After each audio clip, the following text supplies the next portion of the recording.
Bonjour à tous et bienvenue sur la chaîne du tuto du petit serrurier. Alors aujourd'hui on va aborder une problématique qu'on rencontre dans notre métier quand on pratique le crochetage sur une ouverture de porte. Vous allez avoir un cas de figure assez courant où vous avez les clés qui se trouvent à l'extérieur.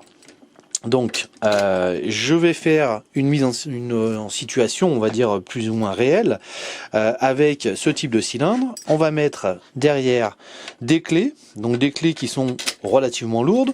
J'ai fait exprès d'ailleurs de rajouter un maximum de clés histoire de faire le maximum de poids possible. Vous notez que pour extraire les clés, c'est à l'horizontale. On va également les mettre à la verticale de façon à pouvoir générer un maximum de poids de ce côté-là. Et pareil pour le pen étant relativement fort, nécessite beaucoup de force en fait pour pouvoir l'entraîner.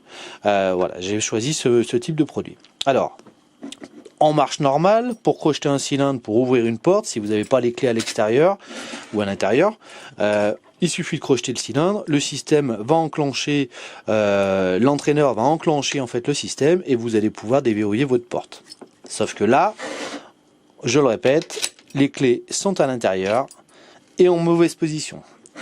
Donc si vous crochetez votre cylindre comme ça, avec les clés qui se trouvent de l'autre côté, vous allez donc entraîner dans le vide. Vous allez crocheter, ça va tourner sans rien entraîner.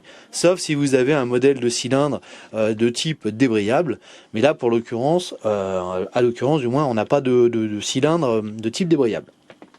Donc ce qu'on va faire, on va donc crocheter notre cylindre et ensuite on va venir utiliser ce fameux outil que je viens de créer. Donc c'est un entraîneur en fait de cylindre avec une tige filetée qui va aller chercher le panneton et l'entraîneur du cylindre et qui va venir donc entraîner même s'il y a des clés qui se trouvent à l'extérieur et même si ce sont donc des grosses clés lourdes avec un système compliqué. Donc, théoriquement on devrait tout ouvrir avec ce type de produit.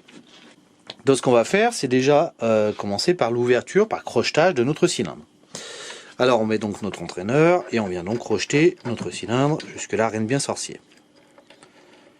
Alors, 1, 2, 3, 4, 5. Là on est en position crochetage sur une goupille anti-crochetage. On va chercher celle qui nous embête. C'est pas celle-là.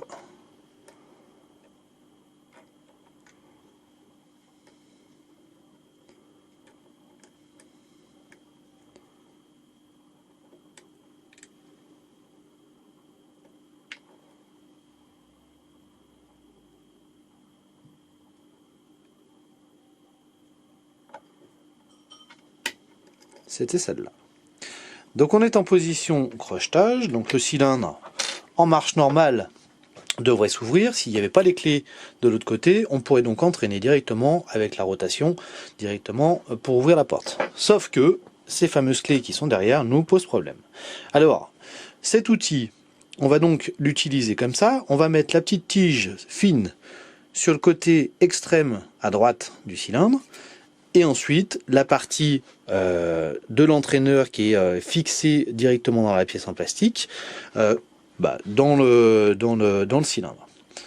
Alors, on va donc se positionner. Donc, grosso modo, si vous voulez, il faut que la tige trouve son emplacement et choper l'entraîneur ici. Il faut qu'on arrive à choper un endroit sur l'entraîneur qui va venir justement entraîner tout ça.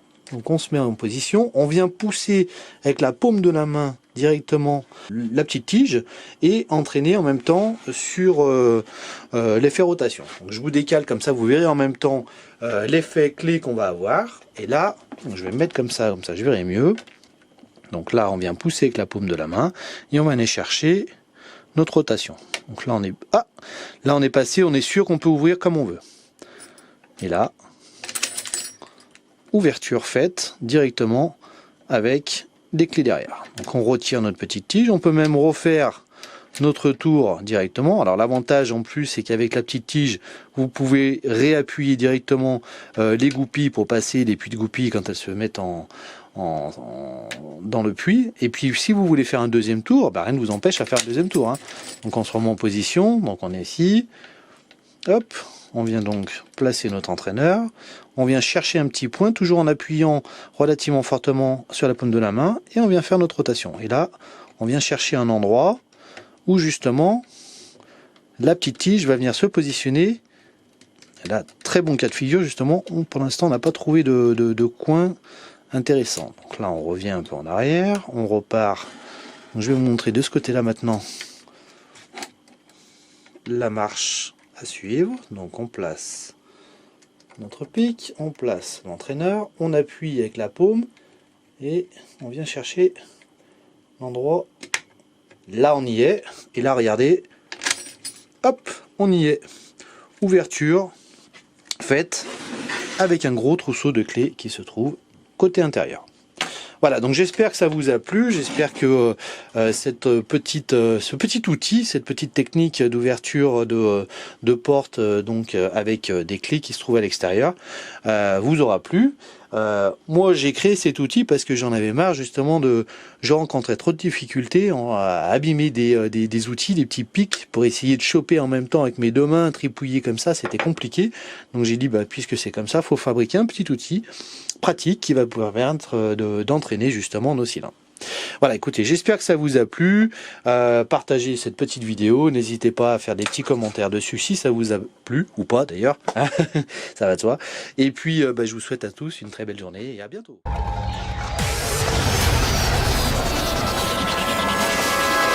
elegant weapon for a more civilized age.